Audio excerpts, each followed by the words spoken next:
অযোগ্যতা সবথেকে মৌলিক অযোগ্যতা একটি রাজনৈতিক দলের বাংলাদেশে রাজনৈতিক দল হিসাবে স্বীকৃতি পাওয়ার জন্য ও একজন ব্যক্তির বাংলাদেশে নির্বাচন পদপ্রার্থী হওয়ার জন্য সবথেকে মৌলিক অযোগ্যতা কি? আপনি কাকে ভোট দিবেন বা আপনি কিভাবে নির্ধারণ করবেন আপনার ভোট পাওয়ার যোগ্য কে? আজকে আমি যে 3টি পয়েন্ট উল্লেখ করব তা হলো, নাম্বার 1, সবথেকে মৌলিক যে ফ্যাক্টরটি যা একটি রাজনৈতিক দলকে বাংলাদেশে রেজিস্টার্ড রাজনৈতিক দল হিসাবে স্বীকৃতি পাওয়ার জন্য অযোগ্য করে।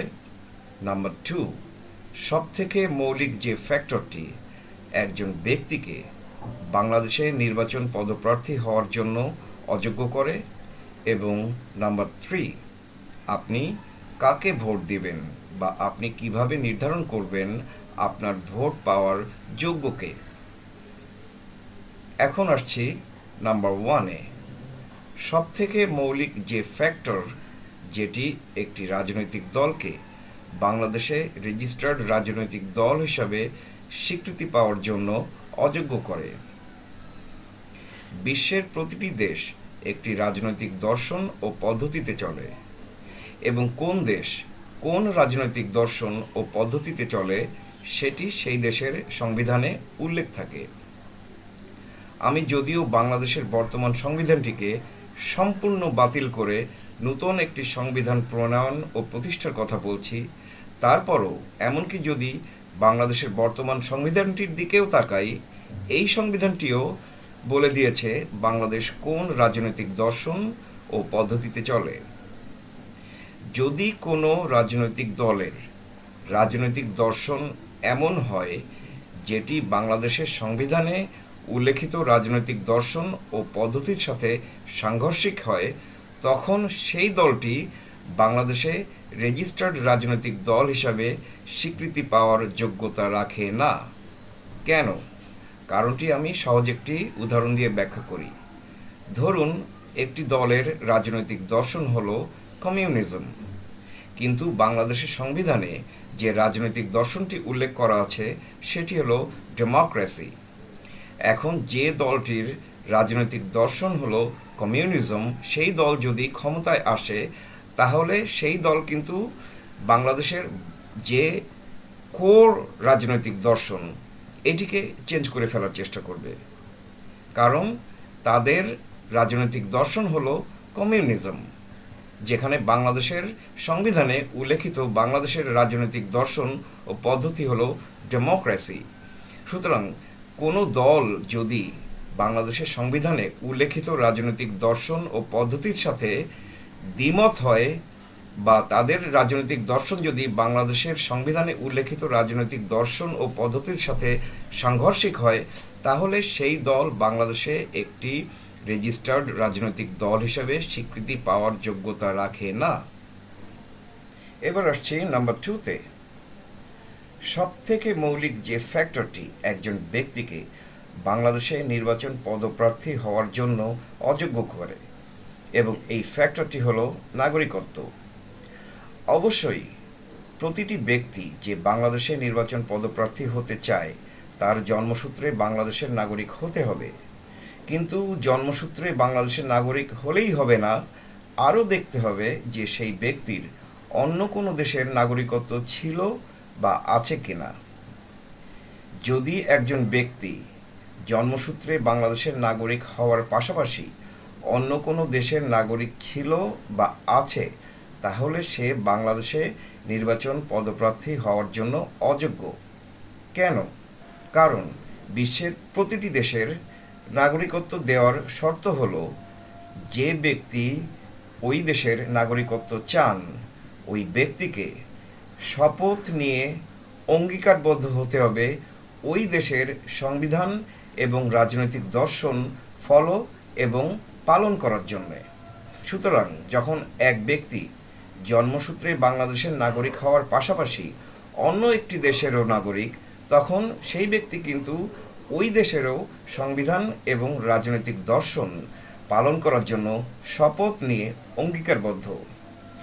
এক্ষেত্রে এই ব্যক্তি যদি বাংলাদেশে নির্বাচন করে নির্বাচনে জয়লাভ করে, তখন কিন্তু সে একই সময়ে যেমন বাংলাদেশের সংবিধান এবং রাজনৈতিক দর্শন পালন করার জন্য অঙ্গীকারবদ্ধ হচ্ছেন, ঠিক একই সাথে সে কিন্তু তার আরেকটি যে দেশের নাগরিকত্ব আছে সেই দেশেরও সংবিধান এবং রাজনৈতিক দর্শন পালন করার জন্য অঙ্গীকারবদ্ধ আছেন।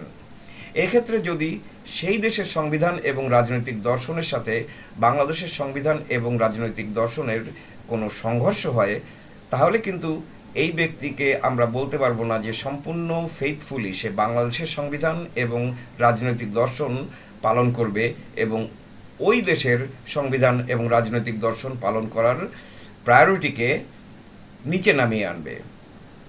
সুতরাং একজন ব্যক্তি যে জন্মসূত্রে বাংলাদেশের নাগরিক হওয়ার পাশাপাশি অন্য কোনো দেশের নাগরিক ছিলেন বা আছেন, সেই ব্যক্তি বাংলাদেশে নির্বাচনে পদপ্রার্থী হওয়ার যোগ্যতা রাখেন না।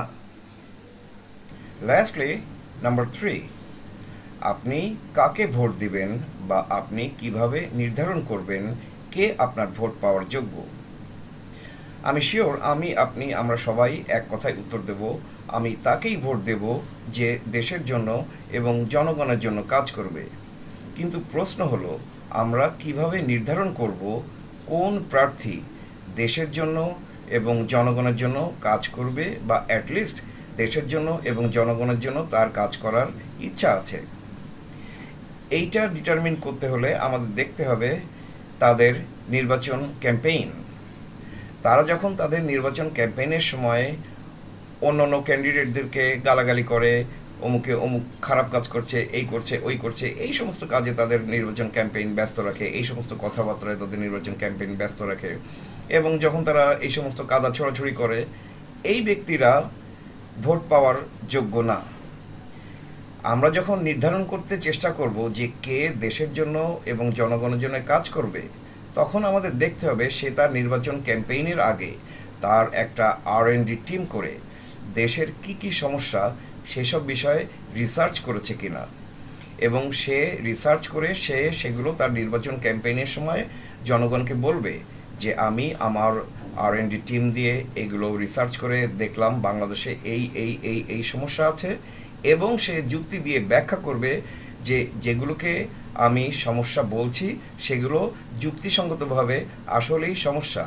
এবং এখানেই শেষ না, এই সমস্যাগুলো সে দেখানোর পরে তাকে অলসো বলতে হবে যে এই সমস্যাগুলোর সমাধান কি কি, এবং এক্ষেত্রে আমি এই সমস্যাগুলো সমাধান করব এটুকু বললে হবে না, তার নির্দিষ্টভাবে দেখাতে হবে যে এই সমস্যাগুলো সমাধান করার জন্য তার কি কি পদ্ধতি আছে, এবং সেই পদ্ধতিগুলো তার ব্যাখ্যা করতে হবে যে যুক্তিসঙ্গতভাবে এই সমস্ত পদ্ধতিগুলোই আসলেই কার্যকরভাবে ওই সমস্যার সমাধানগুলো করবে। যখন একজন নির্বাচন পদপ্রার্থী তার নির্বাচন ক্যাম্পেইনের সময় জনগণের সামনে প্রকাশ করে যে সে তার R&D টিম দিয়ে বাংলাদেশের কি কি সমস্যা সেগুলো রিসার্চ করেছে, সেই সমস্যাগুলো তুলে ধরে এবং সেই সমস্যাগুলো সমাধানের একটি যুক্তিসঙ্গত পথ দেখায়, তখনই আমরা বলতে পারি যে সে বাংলাদেশের সমস্যা সম্বন্ধে কনসার্ন এবং সে বাংলাদেশের সমস্যা সমাধানের জন্য কাজ করতে পারে। এবং তখনই আমরা বলবো যে এই ব্যক্তি দেশের জন্য এবং জনগণের জন্য কাজ করবে। যখন আমরা তাদের নির্বাচনী ক্যাম্পেইনে এই চিত্রটি দেখব, তখন আমরা নির্ধারণ করব যে এই ব্যক্তি আমাদের ভোট পাওয়ার যোগ্যতা রাখে। এখন কনক্লুড করতে হলে আমি বলি, নাম্বার 1, সবথেকে মৌলিক কোন ফ্যাক্টর একটি রাজনৈতিক দলকে বাংলাদেশে রেজিস্টার্ড রাজনৈতিক দল হিসাবে স্বীকৃতি পাওয়ার জন্য অযোগ্য করে, সেটি হলো একটি রাজনৈতিক দলের যদি রাজনৈতিক দর্শন বাংলাদেশে সংবিধানে উল্লেখিত রাজনৈতিক দর্শনের সাথে ডিফারেন্ট হয়, তাহলে সেই রাজনৈতিক দল বাংলাদেশে রেজিস্টার্ড রাজনৈতিক দল হিসাবে স্বীকৃতি পাওয়ার অযোগ্য। এই পার্টটা বাংলাদেশ সংবিধানই সমাধান করতে পারে। সেটা হলো বাংলাদেশ সংবিধানে উল্লেখ করে দিতে হবে যে যদি কোনো রাজনৈতিক দলের রাজনৈতিক দর্শন এই সংবিধানে উল্লেখিত রাজনৈতিক দর্শনের সঙ্গে ডিফারেন্ট হয়, তাহলে সেই রাজনৈতিক দল বাংলাদেশে রেজিস্টার্ড রাজনৈতিক দল হিসাবে স্বীকৃতি পাবে না। নাম্বার 2, নির্বাচন পদপ্রার্থীদের যেটা অযোগ্য করবে সেটা হলো তার বাংলাদেশের জন্মসূত্রে নাগরিকত্বের পাশাপাশি যদি অন্য কোনো দেশের নাগরিকত্ব ছিল বা আছে, এটিও সংবিধান সমাধান করে দিতে পারে। সংবিধানের মধ্যে উল্লেখ থাকবে যে যে ব্যক্তি নির্বাচন পদপ্রার্থী হবে তার যদি বাংলাদেশের জন্মসূত্রে নাগরিকত্বের পাশাপাশি অন্য কোনো দেশের নাগরিকত্ব ছিল বা আছে, তাহলে সে নির্বাচনে অংশগ্রহণ করতে পারবে না। কিন্তু নাম্বার 3টি, এটি সংবিধান কন্ট্রোল করতে পারে না। এটি নির্ভর করে আপনার আমাদের সবার উপরে। এটি নির্ভর করে বাংলাদেশের জনগণের সচেতনতার উপর।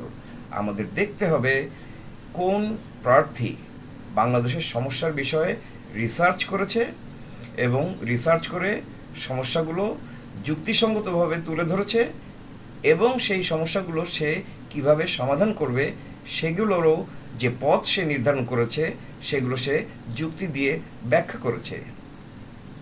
এই 3টি পয়েন্ট ছিল আমার আজকের আলোচনার বিষয়বস্তু। ধন্যবাদ।